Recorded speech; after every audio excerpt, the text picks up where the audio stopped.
Hello dear students, I welcome you all on AEC Plus digital platform of advanced engineering classes. So अभी हम fluid kinematics के अंदर जो last हमारे topics है उस पर हम आ चुके हैं और हम आज के सेशन के अंदर वेलोसिटी पोटेंशियल फंक्शन के बारे में बात करेंगे। लास्ट में हमारे बेसिकली 3 टॉपिक्स बाकी हैं। अभी तक हम types of flow, continuity equation, then उसके बाद हमने linear flow parameter, velocity acceleration, rotational flow parameter ये हमने डिस्कस कर लिया और पिछले सेशन के अंदर हमने पिक्टोरियल रिप्रेजेंटेशन ऑफ फ्लो को समझा। अब आज के सेशन के अंदर हम यहाँ पर वेलोसिटी पोटेंशियल फंक्शन पर बात करेंगे। 2 टॉपिक और इसके बाद हमारे आएंगे स्ट्रीम फंक्शन और फ्लोनेट। मैं चाहता तो इन तीनों को एक ही उसमें कर देता, बट प्रॉब्लम इज दैट कि सभी में कुछ ना कुछ ऐसे कॉन्सेप्ट्स हैं जिसमें अगर हम डिटेल जाएं, क्योंकि एग्जाम में क्वेश्चंस आते हैं तो हमें डिटेल में तीनों को समझना पड़ेगा, सिग्निफिकेंस समझना पड़ेगा, तभी हम उनको याद रख पाएंगे। जब तक हमें मतलब समझ नहीं आएगा तब तक हम याद नहीं कर पाएंगे, सिर्फ रट पाएंगे और रटी हुई चीज हम कभी ना कभी एग्जाम में भूल ही जाते हैं। इसलिए मैं डिटेल में इनको पढ़ा रहा हूं ताकि आपको अच्छे से याद रहे लंबे समय तक।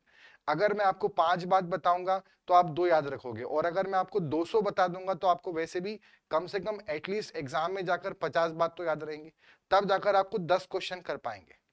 इसीलिए यहां पर मैं आपको डिटेल में चीजों को समझा रहा हूं। तो आइए स्टार्ट करते हैं हमारे सेशन को, वेलोसिटी पोटेंशियल फंक्शन। आगे बढ़ने से पहले मैं आपको बता दूं कि जो हमारी टारगेट सीरीज है इसमें strength of material surveying complete हो चुका है। अभी 12 बजे estimation and costing, then 4 PM पर एनवायरमेंटल इंजीनियरिंग, 5:30 पर फ्लूइड मैकेनिक्स, एंड देन उसके बाद 6:30 पर रेलवे इंजीनियरिंग अभी सब्जेक्ट चल रहे हैं। और आने वाले और भी कुछ मंथ्स के अंदर हम और भी सब्जेक्ट्स यहाँ पर आपके लिए लेकर आने वाले हैं इसी यूट्यूब चैनल AEC प्लस। तो आपका सपोर्ट बनाए रखिए और अपना प्रिपरेशन करते रहिए AEC टीम के साथ। जो भी आपको डाउट आता है प्लीज आप कमेंट सेक्शन में डालें, ताकि हम सैटरडे के दिन जो QSC पर चर्चा और FM पर चर्चा सेशन लेकर आते हैं वहां पर आपके डाउट्स को हम डिस्कस करें और साथ में काफी सारे क्वेश्चंस को प्रैक्टिस करें। संडे के दिन जो अपकमिंग एग्जाम है, जैसे अभी DDA एग्जाम आने वाला है, तो उसके हम प्रीवियस ईयर पेपर को डिस्कस करेंगे। तो स्टार्ट करते हैं आज का हमारा session, that is velocity potential function. तो मैं सबसे पहले आपको बता दूं कि फंक्शन क्या चीज होता है। देखो, थोड़ा सा हमको पहले बेसिक समझना पड़ेगा अगर हम स्ट्रीम फंक्शन या वेलोसिटी पोटेंशियल फंक्शन को समझना चाहते हैं। हमने मैथमेटिक्स के अंदर पढ़ा है कि हमारे पास क्या होती है, इक्वेशन होती है। जैसे एक होता है y बराबर फंक्शन ऑफ x। अब y x का फंक्शन है, इसमें जो y है इसे क्या बोलते हैं, y को हम बोलते हैं डिपेंडेंट वेरिएबल, जो कि x पे डिपेंडेंट है। ठीक है, डिपेंडेंट वेरिएबल। वहीं पर x को हम क्या बोलेंगे, इंडिपेंडेंट वेरिएबल। y x पे डिपेंड कर रहा है, x y पे डिपेंड नहीं कर रहा। तो ऐसे कुछ वेरिएबल होते हैं, उनके बीच में जो LHS बराबर RHS होता है, जहां पर इक्वल आता है, उसको हम इक्वेशन बोलते हैं या फिर हम क्या बोलते हैं, समीकरण बोलते हैं। अब जैसे मान लीजिए हमारे पास अलग अलग इक्वेशन है, जैसे है y बराबर 2x स्क्वायर प्लस 3x। तो यहां पर हम क्या बोल सकते हैं, y फंक्शन है x का, और कैसा फंक्शन है, अलजेब्रिक फंक्शन है। अलजेब्रा के द्वारा फंक्शन एक ऐसा रिलेशन होता है, एक ऐसा वैलिड रिलेशन होता है जो दो वेरिएबल को आपस में रिलेट कर रहा है। यहां पर y x का फंक्शन है, कैसा फंक्शन है, अलजेब्रिक फंक्शन। मैंने बोला कि y बराबर साइन x स्क्वायर, इसका मतलब क्या है, तो y अभी भी x का फंक्शन है, बट y x का कैसा फंक्शन है, y हमारे पास x का यहां पर ट्रिग्नोमेट्रिकल फंक्शन होगा। वहीं पर y बराबर log x है, तो y x का लॉगरिथमिक फंक्शन है। y x से लॉगरिथमिक फंक्शन के द्वारा जुड़ा हुआ है। ठीक, y x से अलजेब्रा के द्वारा जुड़ा हुआ है, अलजेब्रिक एक्सप्रेशन के द्वारा जुड़ा हुआ है। तो फंक्शन क्या होता है, एक ऐसा रिलेशन, वैलिड रिलेशन दो वेरिएबल के बीच में, और जो उनकी इक्वेशन होती है, जब LHS बराबर RHS होता है तो उसे हम वहां पे इक्वेशन बोलते हैं। अब जैसे मान लीजिए फॉर एन एग्जांपल कि हमारे पास जो इक्वेशन है वो है y बराबर 2x स्क्वायर प्लस 3x। ठीक है, अब इस इक्वेशन के हमारे पास क्या होंगे, कई सारे रूट्स होंगे, जीरोस होंगे, सॉल्यूशन होंगे, जिनको सॉल्यूशन कहा जाता है। किसी समीकरण का हल कहा जाता है, उसको किसी इक्वेशन का जीरोस कहा जाता है। उसे किसी इक्वेशन का रूट्स कहा जाता है। रूट्स मतलब एक्स और वाई की ऐसी वैल्यू जिनको रखने पर हमें क्या मिलेगा, LHS बराबर RHS मिलेगा। अब जब इन रूट्स और सॉल्यूशन और जीरोस को जब हम कार्टेशियन प्लेन पर प्लॉट करेंगे, कहां पर प्लॉट करेंगे, कार्टेशियन प्लेन पर प्लॉट करेंगे। कार्टेशियन प्लेन क्या होता है कि हमारे पास ये प्लस एक्स हो गया, ये प्लस वाई हो गया, ये माइनस वाई हो गया, ये माइनस एक्स हो गया। अब जहां यहां पर हम अलग अलग पॉइंट को प्लॉट करेंगे, तो हम जब प्लॉट करेंगे तो हमें ऐसा एक यहां पे ग्राफ या कर्व मिलेगा। मतलब किसी भी इक्वेशन का, ये तो एनालिटिकल सॉल्यूशन है, बट जो ये है ये ऐसा ग्राफिकल सॉल्यूशन कहलाएगा, और इसी को उस इक्वेशन का ग्राफ कहा जाएगा या कर्व कहा जाएगा। क्लियर यहां तक? जो कि लीनियर भी हो सकता है, जो कि कर्वीलिनियर भी हो सकता है। इतना आपको समझ में आया? मतलब हमारे पास क्या होता है, सबसे पहले दो वेरिएबल होते हैं, एक y और x। एक होता है डिपेंडेंट जो किसी पर डिपेंडेंट है, और एक होता है इंडिपेंडेंट। डिपेंडेंट वो जिसकी वैल्यू उस पर निर्भर कर रही है। तो उन दोनों वेरिएबल के बीच में रिलेशन होगा, ठीक है। जैसे हम बोल सकते हैं Ram is father of, Ram is son of Dasharath. तो राम दशरथ से संबंधित है, किस प्रकार से, क्योंकि वो उनका बेटा है या उनके बेटे हैं, ऐसा हम समझ सकते हैं। ऐसे ही दो वेरिएबल के बीच में जो रिलेशन होता है, जो वैलिड हो, जो सही हो, जो करेक्ट हो, ठीक है, जो मैथमेटिकली प्रूवन हो, ऐसे रिलेशन को हम फंक्शन बोलते हैं। तो yx में ट्रिग्नोमेट्रिकल फंक्शन हो सकता है, yx में एक्सपोनेंशियल फंक्शन हो सकता है, yx का अलजेब्रिक एक्सप्रेशन हो सकता है। ऐसे yx के फॉर्म में अलग अलग हो सकता है। अब मान लीजिए हमने एक इक्वेशन लिया, तो इसमें ये जो टर्म यहां पर आपको दिख रही है 2x स्क्वायर प्लस 3x, इसको तो बोलेंगे एक्सप्रेशन, बट जब इक्वल आ जाए, LHS बराबर RHS आ जाए, yx का कैसा फंक्शन है, yx का अलजेब्रिक फंक्शन है, बट कैसा है, तो y बराबर 2x, किस प्रकार से है, तो y बराबर 2x square plus 3x। yx का कैसा फंक्शन है, अलजेब्रिक है, किस प्रकार से, y बराबर 2x स्क्वायर प्लस 3x। अब अगर इक्वेशन है तो उसके सॉल्यूशन या रूट्स या जीरोस होंगे, x और y की ऐसी वैल्यू जिस पर रखने पर LHS बराबर, उनको जब मैं कार्टेशियन प्लेन पर प्लॉट करूंगा तो मुझे उसका ग्राफिकल सॉल्यूशन मिलेगा, और उसे हम ग्राफ और कर्व बोलेंगे। मतलब अगर आप सोचें, आप उल्टा सोचें, हमने अभी क्या पढ़ा कि अगर फंक्शन है, अगर हमारे पास कोई फंक्शन है तो दो वेरिएबल के बीच में, तो उनकी इक्वेशन होगी, और अगर इक्वेशन है तो जब उनके सॉल्यूशन या रूट्स और जीरोस होंगे, और कार्टेशियन प्लेन पे जब प्लॉट करेंगे तो उनका ग्राफ या कर्व होगा। मतलब आपको यह समझना है कि सबसे पहले क्या होता है, एक फंक्शन होता है, और फंक्शन है तो फिर उनकी क्या होती है, एक वैलिड इक्वेशन होती है, और इक्वेशन होगी तो उसका जब सॉल्यूशन या जीरोस होंगे, रूट्स होंगे, और उसको जब पार्टीशन प्लेन पे प्लॉट करेंगे तो हमारे पास क्या मिलेगा, ग्राफ मिलेगा या कर्व मिलेगा। आ गई बात समझ में? मतलब फंक्शन है तो इक्वेशन होगी, इक्वेशन है, फंक्शन मतलब रिलेशन, अब उसकी कुछ ना कुछ इक्वेशन होगी, किस प्रकार से रिलेटेड है ये फंक्शन है, बट किस तरह से है, तो वो इक्वेशन है। फिर जीरोस होंगे, फिर उनको प्लॉट करेंगे ग्राफ और कर्व। तो जैसे आप सोचो कि अभी हमने कल पिक्टोरियल रिप्रेजेंटेशन में स्ट्रीम लाइन पढ़ी थी। स्ट्रीम लाइन क्या होती, इमेजिनरी लाइन जिनके द्वारा हम फ्लो को रिप्रेजेंट करते हैं। तो स्ट्रीम लाइन हमारे पास कौन है, ग्राफ और कर्व है।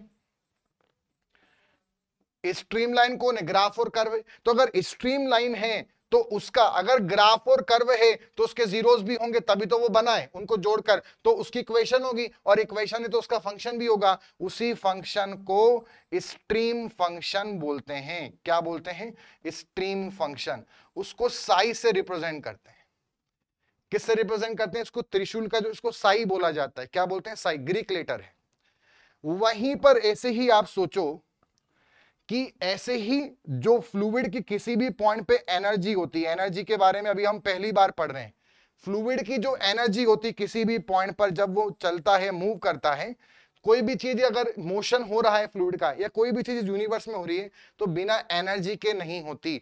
तो मतलब फ्लूइड की कुछ ना कुछ एनर्जी भी होगी। अब अगर एनर्जी है तो उसकी भी कोई ना कोई लाइन होगी जिसको हम एनर्जी लाइन बोलते होंगे।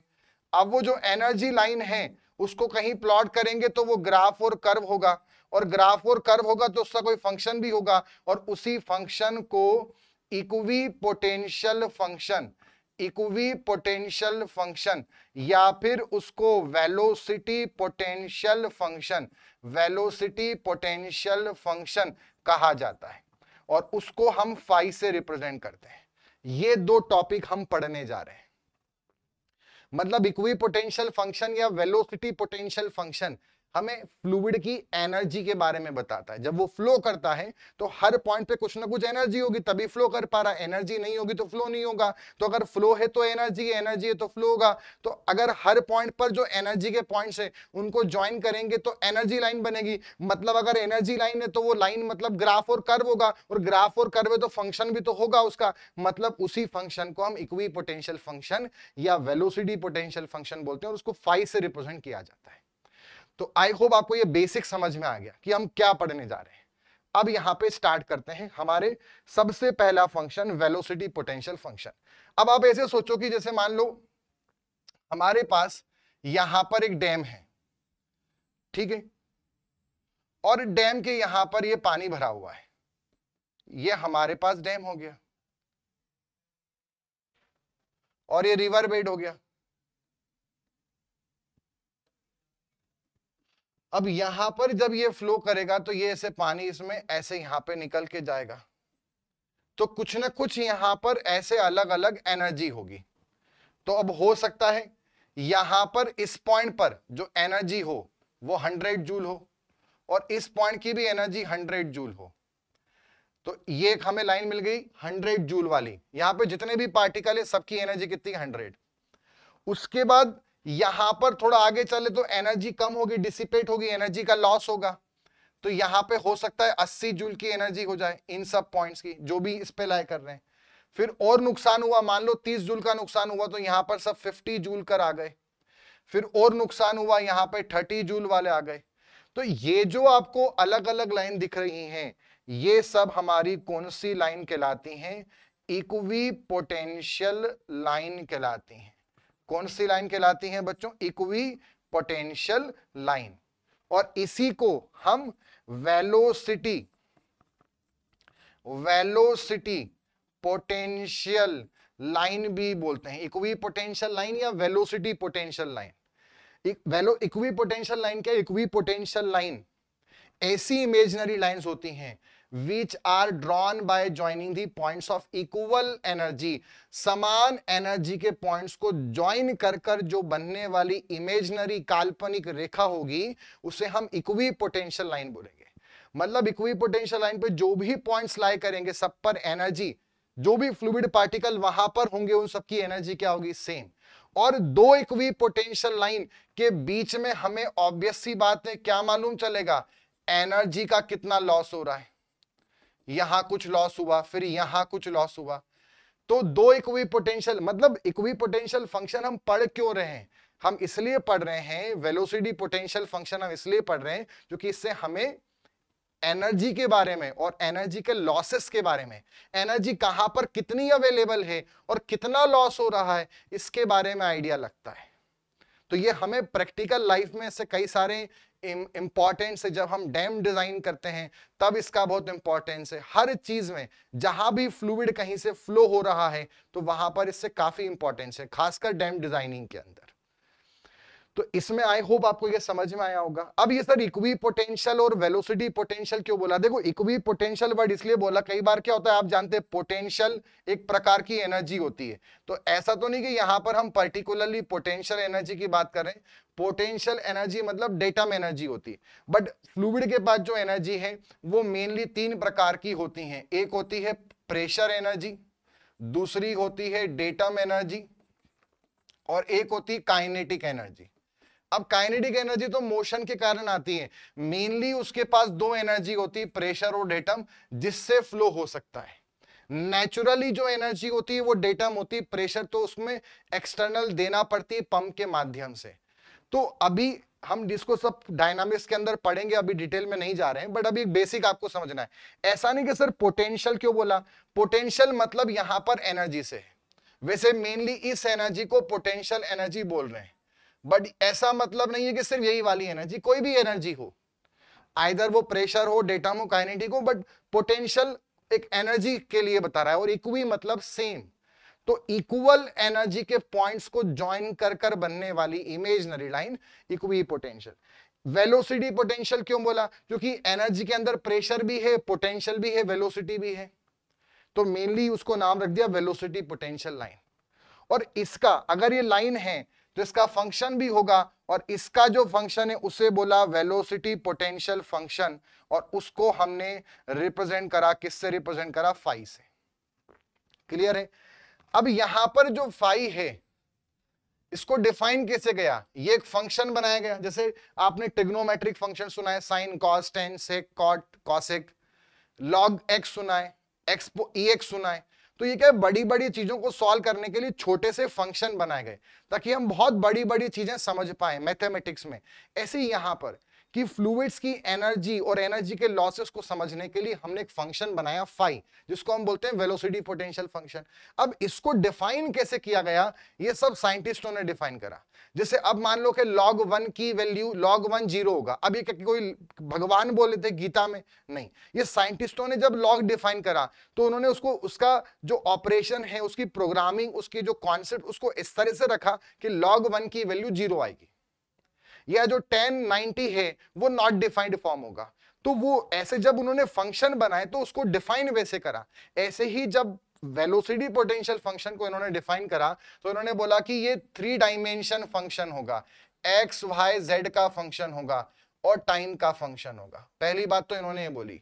दूसरा इसमें ध्यान रखना है, फाई जो है चूंकि एक्स वाई जेड तीनों में डिफाइंड हुआ, मतलब ये 3D फंक्शन है। एक्स और वाई में होता सिर्फ तो 2D होता।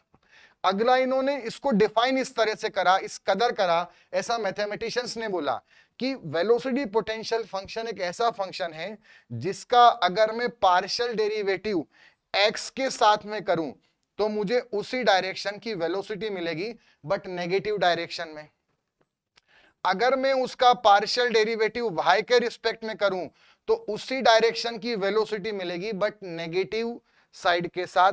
और वहीं पर अगर मैं z के रिस्पेक्ट में करूं तो मुझे -w मिलेगा। क्लियर है? अच्छा, यहां पर माइनस साइन क्या इंडिकेट कर रहा है? माइनस साइन ये इंडिकेट कर रहा है कि जैसे आपका जहां फ्लो होगा, जैसे मान लो जिधर डायरेक्शन में आपका फ्लो हो रहा है, तो भाई क्या बता रहा है? एनर्जी को बता रहा है। तो आपकी इधर वाले डायरेक्शन में एनर्जी बढ़ेगी या एनर्जी डिक्रीज होगी? फ्लो की डायरेक्शन में हमेशा एनर्जी कम होती है, इसलिए नेगेटिव ये बता रहा है कि जैसे जैसे आप आगे चलते जाओगे आपकी एनर्जी लॉस होगी, तो वो नेगेटिव डायरेक्शन उसको बता रहा है।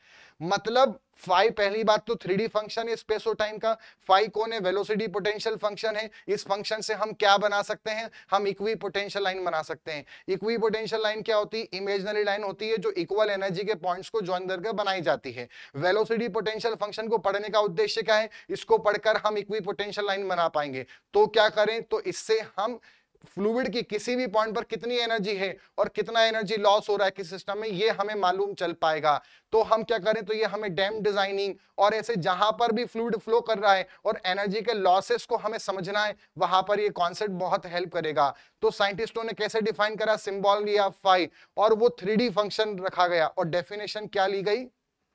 डेफिनेशन ये ली गई कि वेलोसिटी पोटेंशियल फंक्शन का अगर हम पार्शियल डेरिवेटिव करें किसी भी डायरेक्शन के रिस्पेक्ट में, तो वो उसी डायरेक्शन की वेलोसिटी देगा, बट नेगेटिव साइड के साथ।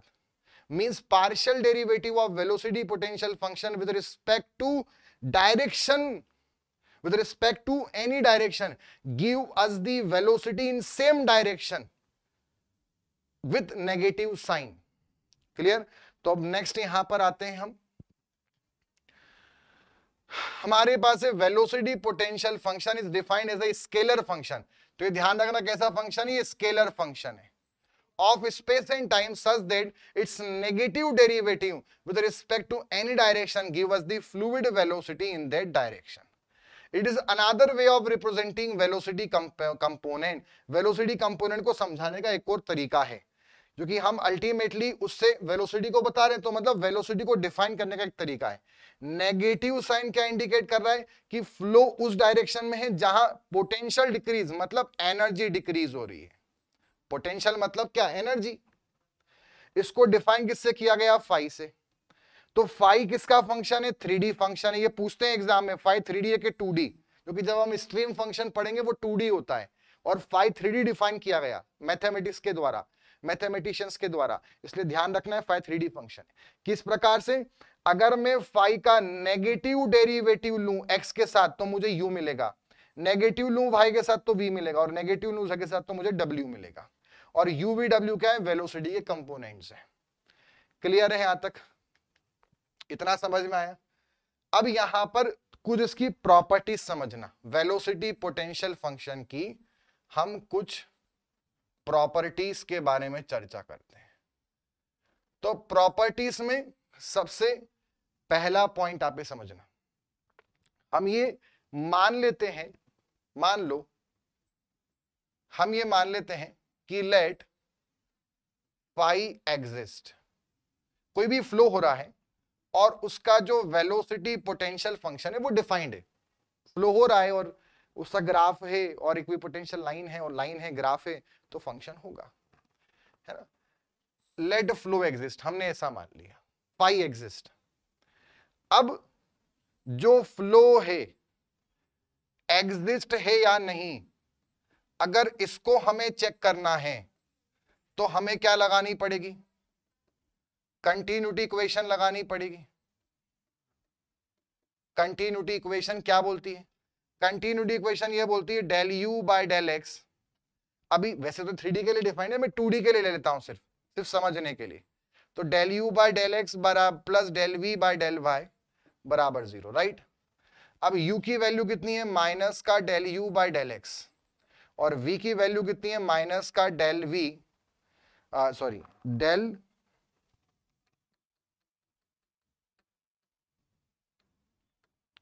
Del phi by del x, और v कितना है हमारे पास? माइनस का del phi upon del y.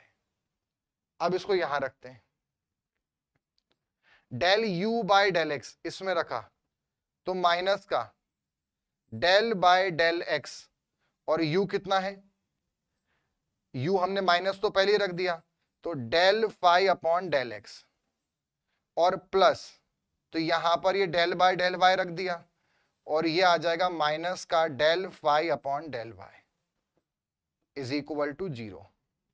अब इसको जब देखेंगे तो ये हमारे पास कितना है? माइनस का del square phi upon del x square, और minus del square phi upon del y square बराबर 0। ये जो आपको यहां पर एक एक्सप्रेशन दिख रहा है, इक्वेशन दिख रही है, इस इक्वेशन में माइनस निकालूं, उधर कर दूं, साइन चेंज कर दूं, तो ये इक्वेशन हमारे पास क्या बन जाएगी? Del square phi upon del x square, minus minus common, plus del square phi upon del y square बराबर 0। ये जो इतनी टर्म है इसको इस सिंबल से रिप्रेजेंट किया जाता है, ठीक है, बराबर 0। और ये जो इतनी सी आपको बात, ये पूरी जो इतनी चीज है, इसी को हम इस मैथमेटिकल सिंबल से रिप्रेजेंट करते हैं, और इसको हम बोलते हैं लाप्लासियन ऑपरेटर। क्या बोलते हैं? Laplacian operator. और ये जो इक्वेशन आपको दिख रही है ये लाप्लास इक्वेशन कहलाती है। एक लाप्लास एक साइंटिस्ट थे जिन्होंने second order heat wave equation दी थी। ये एक्चुअल में second order heat wave equation है। लाप्लास जो साइंटिस्ट थे उन्होंने बताया था किसी भी सिस्टम में से जो हीट एनर्जी का लॉस होता है वो इस इक्वेशन को फॉलो करता है। उन्होंने हीट के फॉर्म में दी थी del square h upon del x square plus del square h upon. ऐसे ही हमें यहां दिख रहा है कि जो हमारा सिस्टम है फ्लूइड, उसकी जो एनर्जी है वो भी लाप्लास इक्वेशन को ओबे कर रही है। तो ये उन्होंने इनकी इस एक्सप्रेशन को ऐसा सिंबल दिया। जैसे मान लो आपका नाम क्या है? आपका नाम है कमल, तो अगर मैं कमल का लाप्लासियन ऑपरेटर लिख दूं तो इसका मतलब है कमल डिफरेंशिएशन, डबल डिफरेंशिएशन ऑफ कमल with respect to x but plus second order derivative of कमल अपॉन डेल वाई स्क्वायर बराबर 0। ये लाप्लासियन ऑपरेटर का मतलब है। बराबर 0 नहीं, अगर यहां 0 है तो 0, यहां 5 है तो बराबर 5, इस तरह से। लाप्लासियन ऑपरेटर का मतलब यह है कि उस चीज का सेकंड ऑर्डर डेरिवेटिव एक बार x के रिस्पेक्ट में और एक बार y के रिस्पेक्ट में। ये लाप्लासियन ऑपरेटर का मतलब है। तो इसको ऐसे बोला जाता है लाप्लासियन, जैसे ये पूरा बोल रहा हूं कि second order differentiation of phi with respect to x with then with y, तो इसको ऐसे बोल सकते हैं लाप्लासियन ऑपरेटर ऑफ फाई। तो लाप्लासियन ऑपरेटर का मतलब ही यही होता है। क्लियर, यहां तक समझ में आया? मतलब अभी हमने यहां पर क्या समझा कि अगर मान लो हमारा फाई एग्जिस्ट होता है तो जो लाप्लासियन ऑपरेटर है वो आपका जब उसको सॉल्व करा मान लो फाई का और वो जीरो आ जाए, मतलब हम यहां से कंक्लूड कर सकते हैं कि अगर फाई एग्जिस्ट कर रहा है और फाई का लाप्लासियन ऑपरेटर जीरो आ जाए, इसका ये खुद जीरो आ जाए, मतलब जीरो बराबर क्या हो जाएगा, जीरो, एलएचएस बराबर आरएचएस, मतलब आपका कंटिन्यूटी इक्वेशन वैलिड। इसका मतलब फ्लो जो है वो एग्जिस्ट करेगा। वहीं पर अगर मान लो कि फाई का जो लाप्लासियन ऑपरेटर है वो जीरो ना हो, फाई का जो लाप्लासियन ऑपरेटर है वो जीरो ना हो, ऐसा मान लें, तो अगर वो जीरो नहीं हुआ तो ये मान लो टू आ गया, तो two is equal to zero, ऐसा है क्या? नहीं। मतलब कंटिन्यूटी इक्वेशन एप्लीकेबल हो पाए क्या? नहीं हो पाए, मतलब flow not exist, flow not exist. मतलब हम ये बोल सकते हैं कि अगर फाई एग्जिस्ट है तो कोई जरूरी नहीं कि फ्लो एग्जिस्ट करेगा, फ्लो एग्जिस्ट कर भी सकता है, फ्लो एग्जिस्ट नहीं भी कर सकता है।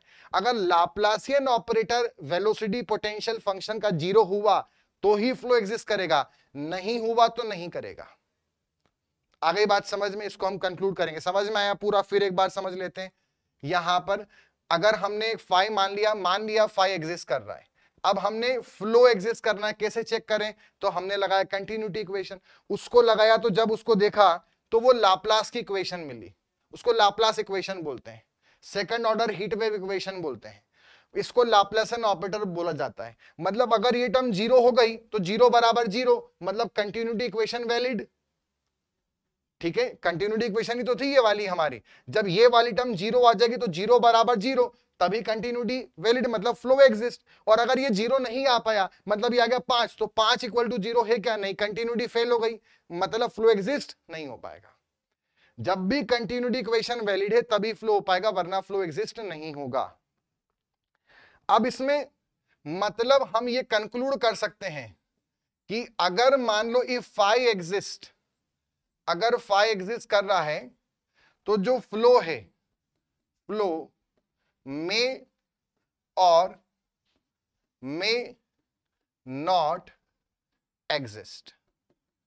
ठीक है, फाई एग्जिस्ट कर रहा है तो फ्लो हो भी सकता है, नहीं भी हो सकता है। अभी कंक्लूड करेंगे आगे। अभी आप दूसरा पॉइंट समझो।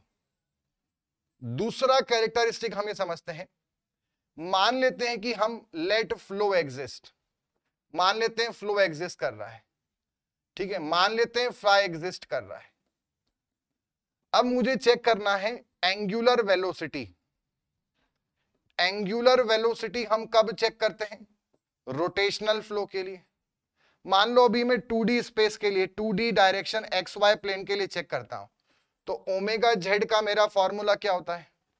1/2 del V upon del x minus del u upon del y. यही याद कराया था आपको फॉर्मूला, x में v की वेलोसिटी और y में u की। अब हमारे पास अभी वेलोसिटी पोटेंशियल फंक्शन में क्या फॉर्मूला है? u बराबर कितना है? Minus del phi upon del x, और v बराबर कितना है? Minus del phi upon del y. इसको यहां रख देते हैं, del v upon del x यहां पे रखा तो ये हो गया माइनस का del square phi upon del x into del y, u की जगह रख दिया, यही था ना v, तो minus del phi del square phi upon del x del Y, और अब u की जगह रखेंगे ये, तो ऑलरेडी y है, फिर एक x आ जाएगा, मतलब यहां पर बन जाएगा minus minus plus del square phi upon del x into del y. समझ में आया ये? अब जब इसको हम सॉल्व करेंगे प्लस माइनस, आप देख रहे हो ये पूरी टर्म कितनी आ गई? जीरो आ गई। ओमेगा जेड जीरो, इसका मतलब जो फ्लो है वो कैसा फ्लो है? वो इरोटेशनल फ्लो है। मतलब हमें सेकंड प्रॉपर्टी में ये मालूम चला कि अगर मान लो फ्लो एग्जिस्ट कर रहा है और फाई भी एग्जिस्ट कर रहा है, फाई भी डिफाइंड है उस फ्लो के लिए, तो वो तभी पॉसिबल होगा जब फ्लो इरोटेशनल हो। जो कि हमने कुछ नहीं करा, बट ओमेगा बाय डिफॉल्ट जैसे ही फाई डिफाइंड है, फाई की डेफिनेशन हमने पुट करी, ओमेगा 0 आ गया। और ओमेगा 0 मतलब फ्लो इरोटेशनल। मतलब अगर आपका, समझना, फाई एग्जिस्ट कर रहा है, ठीक है, तो अगर और फ्लो भी एग्जिस्ट कर रहा है, तो फ्लो कैसा होगा हमारा? इरोटेशनल फ्लो होगा। कैसा फ्लो होगा? इरोटेशनल फ्लो होगा। मतलब हम यहां पर एक बार पहले समझ लेते हैं, फिर मैं लास्ट में कंक्लूड करूंगा। अगर हम कंटिन्यूटी इक्वेशन जो भी हमने समझा उसी को देख रहे हैं, कंटिन्यूटी इक्वेशन के अकॉर्डिंग समझें, तो हमारे पास ये इक्वेशन बनेगी which is the Laplace equation. तो हम ये बोल सकते हैं कि अगर Laplace equation velocity potential function की 0 हो जाए तो फ्लो होगा, और अगर आपका फाई की कोई ऐसी वैल्यू है, तो अगर लाप्लास इक्वेशन 0 नहीं हुआ तो फ्लो नहीं होगा। मतलब फाई एग्जिस्ट कर रहा है तो फ्लो हो भी सकता है, नहीं भी। बट अगर फ्लो एग्जिस्ट कर रहा है, फाई एग्जिस्ट कर रहा है तो फ्लो हो भी सकता है, नहीं भी। बट अगर फ्लो एग्जिस्ट कर रहा है तो फाई एग्जिस्ट करेगा और फ्लो हमेशा इरोटेशनल होगा। Clear?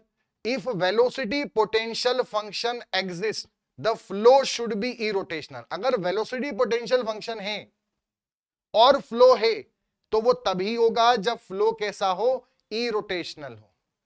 If velocity potential function phi satisfy the Laplace equation, it represent the possible steady incompressible irrotational flow.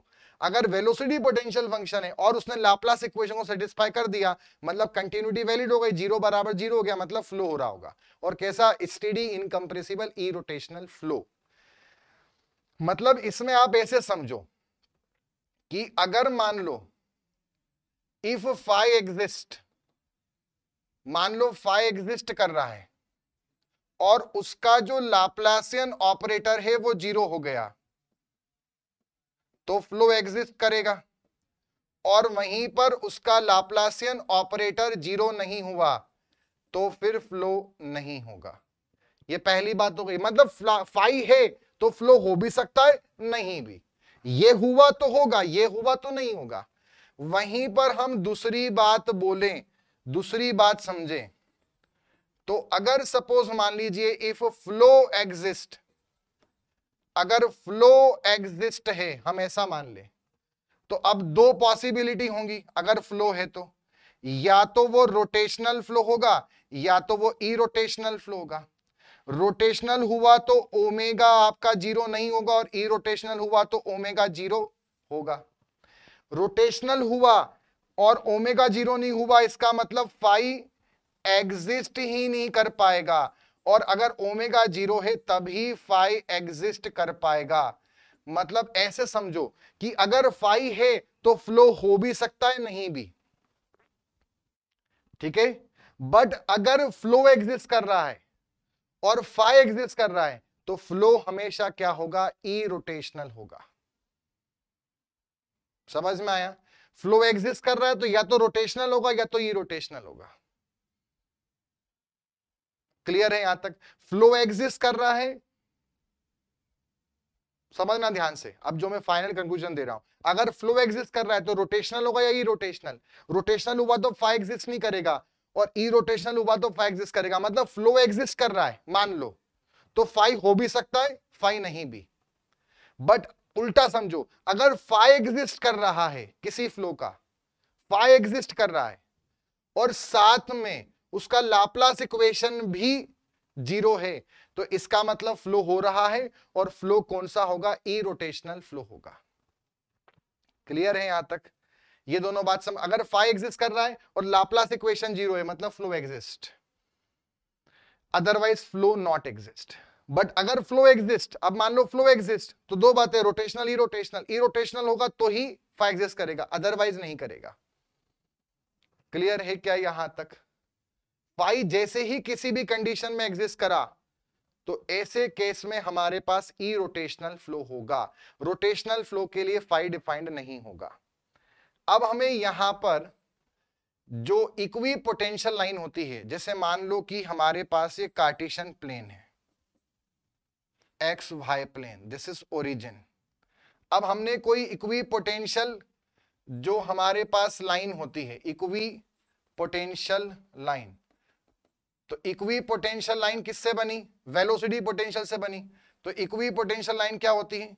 Imaginary line, imaginary lines which are drawn by joining the points of equal energy, equal energy के points को join कर कर जो line बनेगी वो हमारी equi potential line होगी। और इक्वी पोटेंशियल लाइन किससे बनेगी? वेलोसिटी पोटेंशियल फंक्शन या इक्वी फंक्शन से, इक्वी पोटेंशियल फंक्शन से बनेगी। अब मान लो ऐसे हमारे पास ये ऐसी दो लाइन है, एक है हमारे पास φ1 और एक है हमारे पास φ2। ये किसी पर्टिकुलर एनर्जी की, ये दूसरी किसी एनर्जी की है। अब यहां पर अगर हम इसमें कुछ चेंजेस देखते हैं, है ना, फाई के अंदर, जैसे मान लो हमारे पास क्या है, फाई बराबर किसका फंक्शन है? एक्स का और वाई का। अब मान लो मैं इस 1 पॉइंट से इस 2 पॉइंट पर आ रहा हूं, ठीक है। तो जब मैं ऐसे आया तो यहां पर मेरा कुछ ना कुछ क्या बनेगा? टेंजेंट बनेगा कर्व पर। और टेंजेंट का जो हमारे पास हॉरिजॉन्टल से एंगल होता है वही क्या होता है? थीटा, मतलब tan थीटा, है ना, समझना। और tan थीटा ही हमारे पास क्या होगा? स्लोप होगा। अब इसमें आगे समझना। तो हमारे पास ये जो यहां तक की डिस्टेंस है ये कितनी हो गई? dx, छोटी सी स्मॉल डिस्टेंस x। और ये डिस्टेंस हमारे पास कौन सी हो गई? dy। हमारे पास वापस समझना, हमारे पास दो इक्विपोटेंशियल लाइन है, एक φ1 और एक φ2। अब मुझे स्लोप पता करना है। स्लोप क्या होता है? किसी भी पॉइंट पे टेंजेंट बनाओ, हॉरिजॉन्टल से एंगल लो, वो उस लाइन का स्लोप होगा। मैंने 2 पॉइंट मार्क करे एक ही लाइन पर, मैं 1 से 2 की तरफ आ रहा हूं, एक ही लाइन पे चल रहा हूं, और 1 से 2 की तरफ आ रहा हूं, एक ही लाइन पे चल रहा हूं। अब यहां पर मैं ऐसे x में कुछ चेंज आया dx और y में कुछ चेंज आया dy। अब अगर मान लो कि मैं इसका डिफरेंशिएशन निकालूं, मतलब इसमें ऑर्डिनरी डिफरेंशिएशन करूं कि फाई में कितना चेंज आया जब मैं 1 से 2 गया, तो क्या करना पड़ेगा? पहले फाई का चेंज x में देखना पड़ेगा इंटू dx, प्लस फाई का चेंज y में देखना पड़ेगा इंटू dy। इसको आप समझना, फाई का चेंज जो डेल x होता है, जो डेल x होता है वो इससे भी छोटा क्वांटिटी होता है, बहुत इनफाइनाइटेसिमल होता है। तो ये हमारे पास क्या है? ये हमारे पास है डेल x। तो फाई का चेंज डेल x में कितना आ रहा है? छोटे से में कितना आ रहा है? Into dx। तो ये x में चेंज आ गया। और ऐसे ही ये पूरा dy है, और ये छोटा सा जो है ये डेल y है। मतलब y में कितना आ रहा है, और जितना y में आ रहा है इंटू dy कर देंगे और दोनों को जोड़ देंगे तो टोटल d फाई आ जाएगा। अब जब एक ही लाइन पर हम मूव कर रहे हैं तो जो चेंज है वो कितना होगा? 0 होगा। तो d फाई 0 हो गया। अब हम यहां पे देखें तो ये आ गया 0 बराबर del phi by del x की वैल्यू हमने क्या पढ़ी है? माइनस का u। तो ये माइनस का u dx हो गया, plus d phi upon del phi upon del y. Del phi upon del y अगर देखें तो कितना आएगा? माइनस का v इंटू डी वाई। इसको रखेंगे तो ये इस तरफ जाएगा, मतलब हमारे पास आ जाएगा u dx बराबर माइनस का v dy, है ना। ये माइनस का u इस तरफ आया तो ये ऐसा हो गया। अगर हम यहां से निकालेंगे तो dy बाय dx कितना आएगा? dy अपॉन dx ये आएगा माइनस का y, तो इधर ये आ जाएगा u के अपॉन में v, dy बाय dx। अब अगर हम यहाँ पे dy बाय dx निकालें, ये थीटा है तो अल्टरनेट इंटीरियर एंगल ये भी थीटा होगा, और tan थीटा जो होता है वो होता है परपेंडिकुलर अपॉन बेस, तो वो भी होगा dy अपॉन dx। मतलब वही क्या होगा? Slope of equipotential line. मतलब हमारे पास slope of equipotential line कितना आ गया, tan थीटा बराबर dy अपॉन dx बराबर माइनस का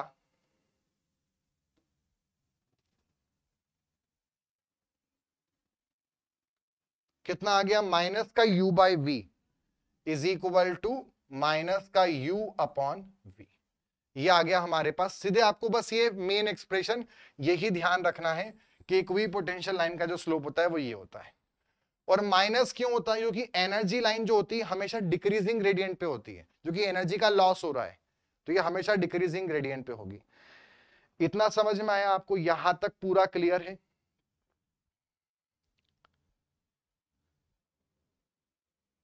क्या सभी को यहां तक समझ में आया? मतलब एक पॉइंट आपको यह ध्यान रखना है नोट में, मेन ये स्लोप।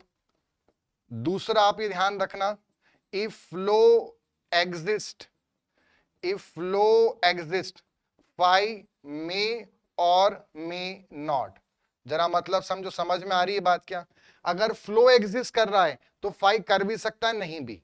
फ्लो कर रहा है तो दो प्रकार की बात होंगी, या तो रोटेशनल होगा या तो इरोटेशनल। रोटेशनल हुआ तो फाई नहीं करेगा, इरोटेशनल हुआ तो फाई एग्जिस्ट होगा। इसका उल्टा बोलते हैं, but if phi exist, if phi exist, मान लो फाई एग्जिस्ट कर रहा है, फाई एग्जिस्ट कर रहा है और साथ में कंडीशन कि जो लाप्लास ऑपरेटर है फाई का वो जीरो हो रहा है, ऐसा हो गया, ये कंडीशन भी होना चाहिए। ये नहीं हुआ तो फ्लो नहीं होगा। फाई एग्जिस्ट कर रहा है और लाप्लास ऑपरेटर जीरो हो गया, तो इसका मतलब अब 110% कंफर्म्ड है फ्लो एग्जिस्ट करेगा, और 110% कंफर्म है कि फ्लो इरोटेशनल होगा। Flow will be irrotational flow. मतलब flow exist then phi may और may not, but if phi exist, phi exist है तो फ्लो एग्जिस्ट करेगा जब ये जीरो हो और फ्लो इरोटेशनल होगा। लाप्लासियन इक्वेशन, अगर फाई एग्जिस्ट है और वो लाप्लास इक्वेशन को सेटिस्फाई कर रहा है, second order heat wave equation, तो फिर फ्लो एग्जिस्ट करेगा और फ्लो 110% इरोटेशनल होगा। क्लियर है यहां तक? चलो, और हम ये भी बोल सकते हैं कि अगर मान लो and but flow is irrotational, हमें ये पता है कि फ्लो इरोटेशनल है, ये मालूम चल गया है, इसका मतलब है फ्लो इरोटेशनल है, इसका मतलब ये तो कंफर्म है कि फ्लो हो रहा है, तो लाप्लास इक्वेशन तो सेटिस्फाई कर ही दी होगी, तो इसका मतलब है फिर तो फाई एग्जिस्ट करेगा ही करेगा। Phi will surely exist 110%। अगर फ्लो एग्जिस्ट कर रहा है तो फाई कर सकता है, नहीं भी, जो कि रोटेशनल ही रोटेशनल वाली बात होती है। बट अगर फाई एग्जिस्ट है और लाप्लास को सेटिस्फाई करेगा तभी फ्लो होगा, और वो भी इरोटेशनल होगा। और एक और लास्ट बात, अगर इरोटेशनल है तो फिर तो कंफर्म्ड है फाई एग्जिस्ट करेगा। बट फाई है तो जरूरी नहीं कि आपका फ्लो हो, इरोटेशनल होगा ये तो कंफर्म है, बट जरूरी नहीं कि फ्लो हो भी सकता है, नहीं भी। चलो, और स्लोप क्या है इक्विपोटेंशियल लाइन की? Minus u by v. Equipotential line क्या है? जो वेलोसिटी पोटेंशियल फंक्शन फाई से बनाई जाती है। फाई की डेफिनेशन क्या है? Negative partial derivative with respect to any direction give us the velocity in that direction itself. कैसा फंक्शन है? 3D फंक्शन है। किसका? स्पेस और टाइम का। इतना हमें यहां पर ध्यान रखना है। तो ये हमारा कंप्लीट हो जाता है velocity potential function. Next class के अंदर हम स्ट्रीम फंक्शन की बात करेंगे। अब हम यहां पर समझते हैं पहला question. Velocity potential function phi हमें ऐसा दे रखा है, हमें वेलोसिटी निकालनी है एक्स और वाई डायरेक्शन में। अब आप देखो, वेलोसिटी वेक्टर एक्स और डायरेक्शन में जो होता है u i plus v j होता है, और वेलोसिटी का मैग्नीट्यूड निकालना है तो under root u square plus v square करना पड़ेगा। तो पहले यू और वी निकालना पड़ेगा। अब हमारे पास यू का फॉर्मूला होता है माइनस का del phi by del x, ठीक है। तो इसका पहले हमें डेरिवेशन लेना पड़ेगा, किसके साथ? एक्स के साथ। तो पहले टर्म का एक्स के साथ लूंगा तो कितना आएगा? ये आ जाएगा माइनस का वाई क्यूब बाय 3, क्योंकि एक्स का 1 होगा, माइनस एक्स स्क्वायर तो माइनस 2x हो गया, एक्स क्यूब बाय ये हो जाएगा 3x स्क्वायर वाई बाय 3, और प्लस हो गया वाई स्क्वायर, तो ऐसा करना है तो वो 0 हो जाएगा। ठीक, अब यहां पर माइनस माइनस ये सब रखेंगे तो ये प्लस का बन जाएगा, तो y cube by 3, plus 2x minus 3x² y/3, ये इससे कैंसिल हो गया। अब वहीं पर अगर हम v का करेंगे तो वो आएगा माइनस का del phi/del y, सेम उसको सॉल्व करेंगे ऐसा। अब del phi/del y करेंगे तो ये y के रिस्पेक्ट में कितना होगा 3y², तो माइनस का x इंटू 3y²/3, देन फिर उसके बाद आ जाएगा x² का तो 0 क्योंकि y के रिस्पेक्ट में कर रहे हैं, फिर इसका करेंगे दो प्लस x³/3 जो कि y का 1 हो जाएगा, और प्लस y² का प्लस 2y बन जाएगा। इसको पुट करेंगे, माइनस अंदर भेजेंगे तो ये हो जाएगा माइनस माइनस प्लस x² जो कि 3 से 3 कट जाएगा, प्लस ये माइनस आ जाएगा तो माइनस का x³/3 जो कि बाहर माइनस बैठा है, और ये आ जाएगा माइनस का 2y। अब इसमें पुट करेंगे, x की वैल्यू कितनी है 3, y की कितनी है 3, अब इसमें पुट करेंगे। जब यहां पुट करेंगे तो कितना आएगा 3³/3 मतलब 3 का स्क्वायर प्लस 2 इंटू 3 माइनस 3 का क्यूब। अब ये हो गया 9 और ये हो गया हमारे पास 3 2 6, तो 6 और 9 होता है 15 और वो होगा 27। तो 27 में से जब 15 जाएंगे तो आंसर आएगा माइनस का 12 unit, minus 12 unit. Cartesian plane इसलिए यूनिट लिखेंगे। यहां पे करेंगे तो ये आ जाएगा 3 का क्यूब माइनस 3 का क्यूब बाय 3 तो 3 का स्क्वायर और माइनस 2 इंटू 3 यानी 6।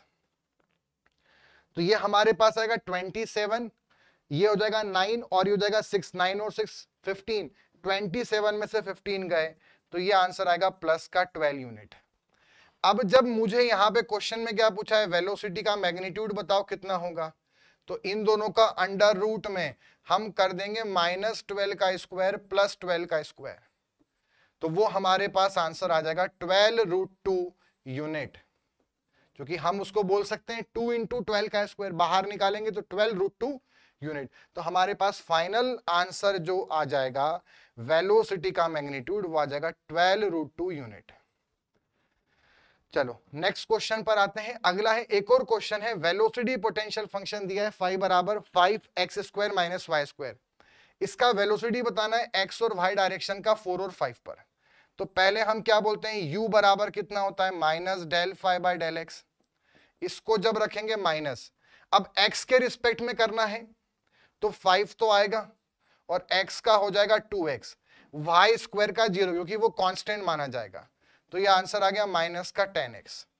अब v वाला करेंगे तो वो आएगा माइनस का del phi/del y, उसके रिस्पेक्ट में करेंगे तो माइनस, और यहां से आ जाएगा ये 5x होगा तो 0 और y² का होगा माइनस 2y, तो माइनस का 5 इंटू 2y, क्योंकि y के जिसके रिस्पेक्ट में कर रहे हैं उसके रिस्पेक्ट में होगा, बाकी सब कांस्टेंट माना जाता है। तो x² का 0 और y² का माइनस 2y, तो माइनस यहां पे और एक माइनस पहले से ही है डेफिनेशन वाला माइनस। इसको जब सॉल्व करेंगे तो ये आ जाएगा प्लस का 10y। x की वैल्यू हमारे पास है 4, तो हम इसको यहां रख देंगे तो ये आ जाएगा माइनस का 40, और हम इसको रख देंगे तो ये आ जाएगा हमारे पास प्लस का 50। अगर हमें जो वेलोसिटी होता है वो होता है ui प्लस v है, x और y दे रखा है, 2D प्लेन दे रखा है ना, और इसका मैग्नीट्यूड पूछेगा तो वो होता है under root u² plus v²। उसको करेंगे तो अंडर रूट में होगा माइनस 40 का स्क्वायर प्लस 50 का स्क्वायर, और उसको सॉल्व करेंगे तो ये हमारे पास हो जाएगा लगभग, इसकी वैल्यू आएगी, इसको सॉल्व करेंगे तो 64.03 यूनिट, ये हमारे पास इसका फाइनल आंसर आ जाएगा। तो आई होप ये आपको समझ में आया हो। तो आज के सेशन के अंदर हमने वेलोसिटी पोटेंशियल फंक्शन के बारे में बात करा। सबसे पहले हमारे पास एक फंक्शन होता है जो दो वेरिएबल के बीच में एक वैलिड रिलेशन होता है, और फंक्शन है तो इक्वेशन होगी, इक्वेशन है तो ग्राफ और लाइन होगी, और ग्राफ और लाइन है तो वो कर्व कहलाएगा।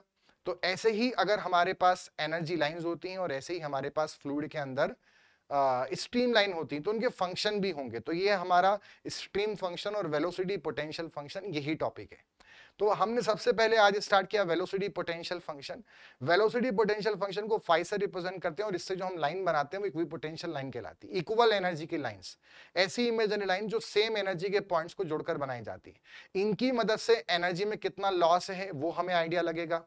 ठीक है, दो इक्विपोटेंशियल लाइन के बीच का जो गैप है वो हमें क्या बताएगा, एनर्जी डिफरेंस। और एक पर सब में एनर्जी क्या होगी, सेम होगी। तो इनसे ये हमें प्रैक्टिकल लाइफ में डैम डिजाइनिंग वगैरह और भी कई सारे ऐसे प्रॉब्लम्स में हेल्प करता है। वेलोसिटी पोटेंशियल फंक्शन को 3D फंक्शन माना गया और मैथमेटिशियंस के द्वारा उसकी डेफिनेशन इस प्रकार बनाई गई कि minus del phi by del x u के बराबर, minus del phi by del y v के बराबर, minus del phi by del z डब्ल्यू के बराबर।